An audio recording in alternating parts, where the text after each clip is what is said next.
ഒരിക്കലും പ്രതീക്ഷിക്കാത്ത സസ്പെൻസ് ത്രില്ലുകൾ നിറഞ്ഞ ഒരു വെബ് സീരീസ് പോലെയാണ് ഇംഗ്ലീഷ് പ്രീമിയർ ലീഗ്. കണ്ടു തുടങ്ങിയാൽ പിന്നെ അവസാനിക്കുന്നത് വരെ കണ്ണെടുക്കാൻ തോന്നാത്തത്രയും ട്വിസ്റ്റുകളും ഞെട്ടിക്കുന്ന റിസൾട്ടുകളും അവസാന മിനിറ്റ് ഡ്രാമകളും ഒക്കെയാണ് ഓരോ മത്സരത്തിലും നമ്മളെ കാത്തിരിക്കുക. പോയിന്റ് ടേബിളിൽ ഒന്നാമതുള്ള ടീമിനെ അവസാന സ്ഥാനക്കാർ തച്ചെടുക്കുന്ന കാഴ്ച ഇവിടെ പുതിയതല്ല. 90 മിനിറ്റും കഴിഞ്ഞ് ഇഞ്ചുറി ടൈമിലെ അവസാന സെക്കൻഡിൽ പോലും കളി തിരിച്ചു പിടിക്കുന്ന പോരാട്ട വീര്യം പ്രീമിയർ ലീഗിലെ ഓരോ ചെറിയ ക്ലബുകൾക്കുമുണ്ട്.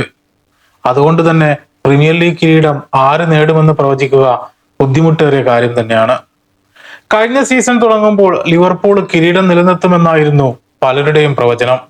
എന്നാൽ എല്ലാ പ്രവചനങ്ങളും കാറ്റിൽ പറത്തി ലിവർപൂൾ 5-ാം സ്ഥാനത്തേക്ക് വീണപ്പോൾ ആഴ്സണൽ ചാമ്പ്യന്മാരായി. 10 മാസം നീണ്ടു നിൽക്കുന്ന ഒരു പ്രീമിയർ ലീഗ് സീസണിൽ ആര് കിരീടം നേടുമെന്ന് ലീഗ് തുടങ്ങുന്നതിന് മുമ്പേ പ്രവചിക്കുക അസാധ്യം തന്നെയാണ്. കഴിഞ്ഞ 10 വർഷങ്ങൾക്ക് ശേഷം പെപ് ഗാർഡിയോള ഇല്ലാത്ത സിറ്റി അടക്കം 9 പുതിയ മാനേജർമാരും കോടികൾ മുടക്കിയുള്ള ട്രാൻസ്ഫറുകളും മുമ്പില്ലാത്ത വിധം പ്രീമിയർ ലീഗിനെ കൂടുതൽ സങ്കീർണമാക്കുന്നുണ്ട്.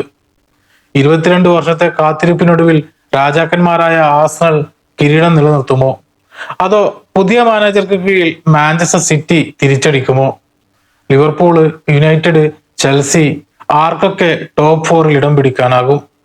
പ്രവചിക്കാൻ ഏറ്റവും കടുപ്പമേറിയ ഈ പുതിയ സീസണിൽ ആദ്യ 6 സ്ഥാനം നേടാൻ സാധ്യതയുള്ള ടീമുകൾ ആരൊക്കെയാണെന്ന് നോക്കിയാലോ. കഴിഞ്ഞ സീസണിൽ യൂറോപ്പ ലീഗ് നേടുകയും 65 പോയിന്റോടെ ലീഗിൽ 4-ാം സ്ഥാനത്ത് ഫിനിഷ് ചെയ്യുകയും ചെയ്ത ഉനായ് എംറിയുടെ ആസ്റ്റൺ വില്ല ഇത്തവണ 2 സ്ഥാനങ്ങൾ താഴേക്കിറങ്ങി 6-ാം സ്ഥാനത്ത് ലീഗ് അവസാനിപ്പിക്കാനാണ് സാധ്യത കൂടുതൽ.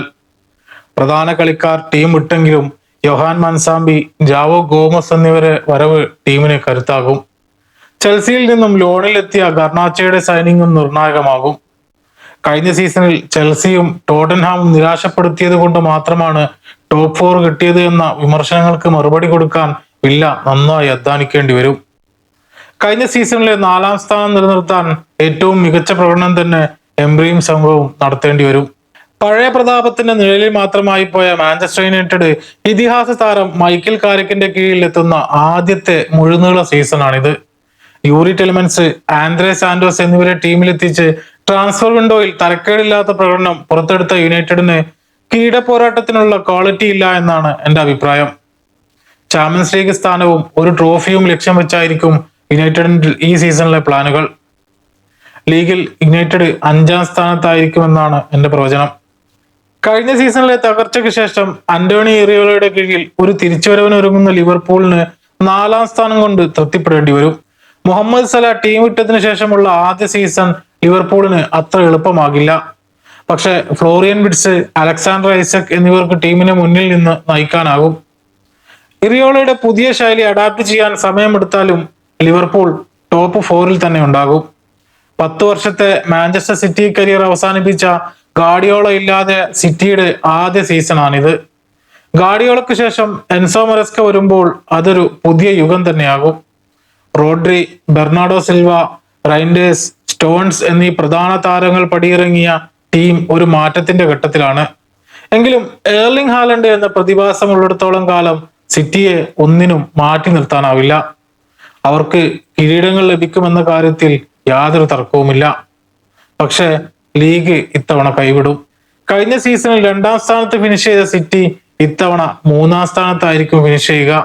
കഴിഞ്ഞ സീസണിൽ 10-ാം സ്ഥാനത്തായി പോയ ചെൽസി ഇത്തവണ 2-ാം സ്ഥാനത്ത് എത്തുമെന്നാണ് എന്റെ അഭിപ്രായം. ആളുകൾക്ക് അത്ഭുതം തോന്നാം. പക്ഷെ പുതിയ മാനേജർ സാബി അലോൺസോയുടെ കീഴിൽ മോർഗൻ റോജേഴ്സിനെ പോലെ മികച്ച യുവതാരങ്ങളും ജോർദാൻ ഹെൻഡേഴ്സൺ, ഡാനി വെൽബക്ക് എന്നിവരെ പോലെ പരിചയസമ്പന്നരും ചേരുമ്പോൾ ചെൽസിക്ക് മികച്ച പ്രകടനം തന്നെ നടത്താനാകും. ഇത്തവണ യൂറോപ്യൻ മത്സരങ്ങൾ ഒന്നും ഇല്ലാത്തതിനാൽ ആഴ്ചയിൽ ഒരു മത്സരം മാത്രം കളിച്ചാൽ മതി എന്നത് ചെൽസിക്ക് വലിയ അഡ്വാൻറ്റേജ് നൽകും. കളിക്കാർക്ക് നല്ല വിശ്രമവും പ്രീമിയർ ലീഗ് മത്സരങ്ങളിൽ ശ്രദ്ധ കേന്ദ്രീകരിക്കാനും ഇത് സഹായിക്കും. എൻസോ ഫെർണാണ്ടസിനെ സിറ്റി റാഞ്ചിയിട്ടില്ലെങ്കിൽ ചെൽസി ഈ സീസണിൽ അത്ഭുതം തന്നെ സൃഷ്ടിക്കും. എന്റെ പ്രവചനത്തിലെ ചാമ്പ്യന്മാർ ആഴ്സണൽ തന്നെയാണ്. 22 വർഷത്തിന് ശേഷം കഴിഞ്ഞ തവണ അവർ കിരീടം സ്വന്തമാക്കിയിരുന്നു. ഇത്തവണ മൈക്കൽ അർട്ടേറ്റയുടെ ടീം കിരീടം നിലനിർത്താൻ പോകുന്ന മികച്ച ഫോമിലാണ്. ബ്രൂണോ ഗിമരസ്, ക്രിസ്റ്റസ് ടോളസ് എന്നിവർ മികച്ച കൂട്ടിച്ചേർക്കലുകളാണെന്ന് കമ്മ്യൂണിറ്റി ഷീൽഡിൽ അവർ തെളിയിച്ചു കഴിഞ്ഞു. ചാമ്പ്യന്മാരെന്ന ആത്മവിശ്വാസവും ക്വാളിറ്റിയുമുള്ള ആഴ്സണൽ ഇത്തവണ കിരീടം നിലനിർത്തും. അപ്പോ ഇതാണ് എന്റെ അഭിപ്രായത്തിലുള്ള ഈ സീസണിലെ പ്രീമിയർ ലീഗിലെ ടോപ്പ് 6 പ്രഡിക്ഷൻ. 9 പുതിയ മാനേജർമാരും വൻ സൈനിങ്ങുകളുമായി വരുന്ന ഈ സീസൺ എന്തായാലും ഒരു ഒന്നൊന്നര ത്രില്ലർ ആയിരിക്കുമെന്ന കാര്യത്തിൽ തർക്കമുണ്ടാകാൻ വഴിയില്ല. പ്രവചനങ്ങൾ എപ്പോഴും തെറ്റാം, അതാണല്ലോ പ്രീമിയർ ലീഗിന്റെ സൗന്ദര്യവും. എന്റെ ഈ ലിസ്റ്റിനോട് നിങ്ങൾ യോജിക്കുന്നുണ്ടോ? നിങ്ങളുടെ അഭിപ്രായത്തിലുള്ള ടോപ്പ് 6 പ്രഡിക്ഷൻ എങ്ങനെയായിരിക്കുമെന്ന് കമന്റിൽ എഴുതൂ.